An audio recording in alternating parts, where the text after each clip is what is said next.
Hello. ഇപ്പോൾ Christmas ആയി കഴിഞ്ഞിട്ടുണ്ടെങ്കിൽ ഷീനിന്ന് എന്തെങ്കിലുമൊക്കെ ഓർഡർ ചെയ്തില്ലെങ്കിൽ ഒരു മനപ്രയാസമാണ്. അപ്പോൾ ഇപ്രാവശ്യം ക്രിസ്മസിന് ഷീനിന്ന് ഓർഡർ ചെയ്തിട്ടുള്ള കുറച്ച് ഡെക്കറേറ്റീവ് ഐറ്റംസ് കാണാം കേട്ടോ. അതിൻ്റെ കൂടെ മക്കൾക്ക് കുറച്ച് ഡ്രസ്സ് എടുത്തിട്ടുണ്ട്. എല്ലാം റെഡ് കളർ തീമിൽ തന്നെ ആയിക്കോട്ടെ എന്ന് വിചാരിച്ചു. അപ്പോൾ ഇതാണ് കേട്ടോ ഒരാൾക്ക് എടുത്തത്, ചെറുതിന് എടുത്തതാണേ. അപ്പോൾ ഈ മെറ്റീരിയൽ പ്യുവർ കോട്ടൺ ഒന്നല്ല, പക്ഷേ ഇടാൻ നല്ല കംഫർട്ടായിട്ടുള്ള ഒരു മെറ്റീരിയലാണ് കേട്ടോ. മെറ്റീരിയൽ അവർ സ്പെസിഫൈ ചെയ്യാത്തത് കൊണ്ട് എനിക്കത് പ്രോപ്പറായിട്ട് ഏതാണെന്ന് അറിയില്ല. പക്ഷേ തോന്നുന്നു ക്രേപ്പ് മെറ്റീരിയലാണെന്ന് തോന്നുന്നുണ്ട്.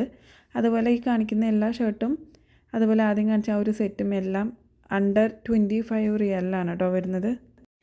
അപ്പോൾ എല്ലാവർക്കും റെഡ് ഷർട്ട് എടുത്തപ്പോഴാണ് എനിക്ക് തോന്നിയത് എല്ലാവരും കൂടെ റെഡ് ഇട്ടുണ്ടെങ്കിൽ പാർട്ടി സമ്മേളനത്തിന് പോകുന്ന പോലെ എങ്ങാനും തോന്നിയാലോ എന്ന് വിചാരിച്ച് ഒരാളെ ഞാൻ മാറ്റിയിട്ട് എടുത്തിട്ടുണ്ട് കേട്ടോ കളറ്. പക്ഷേ മെറ്റീരിയൽ എല്ലാം സെയിം തന്നെയാണേ.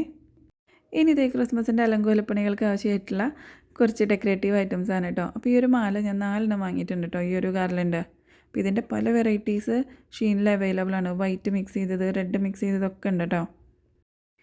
ഇനി ഇതേ സ്പെഷ്യലായിട്ട് ഞാൻ വാങ്ങിയൊരു സാധനം ഇപ്രാവശ്യം ഈ ഒരു ബോയാണ് കേട്ടോ. ഈ ഒരു മെറൂൺ വൈറ്റ് കോമ്പിനേഷനിൽ വരുന്നത്. ഇത് ആവശ്യം കഴിഞ്ഞിട്ടുണ്ടെങ്കിൽ ഏതെങ്കിലും പെൺപിള്ളേരുടെ ഉടുപ്പിൽ വെച്ച് കൊടുക്കാൻ പറ്റുന്ന ടൈപ്പ് ബോയ് തന്നെയാണ് കേട്ടോ.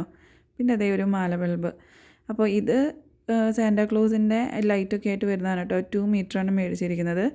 10 റിയാലിൻ്റെ താഴെയുള്ളൂ, 9.50 ഒക്കെ ഉള്ളൂ കേട്ടോ ഈ ഒരു റേറ്റ്. അലങ്കോലപ്പണികൾ കഴിഞ്ഞിട്ടുള്ള വീഡിയോ ഉടനെ പോസ്റ്റ് ചെയ്യുന്നതായിരിക്കും കേട്ടോ. Bye bye.